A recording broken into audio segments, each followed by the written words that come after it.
আসসালামু আলাইকুম আমার কলিজার ভাই বোনেরা। তো সবাই ভালো আছো? আজকে নিয়ে আসলাম ক্ষেতের হালচাল দেখতে। যেদিকে তাকাই শুধু ফসল আর সবুজ আর সবুজ।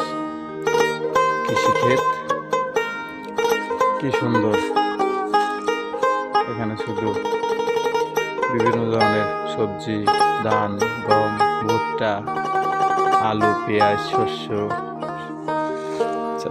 এখানে এসব বোনা হয়, ফসল করা হয়।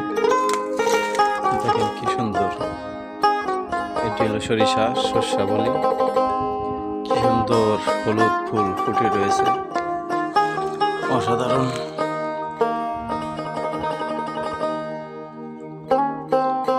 হলুদ আর হলুদ, কি সুন্দর, মাশাআল্লাহ।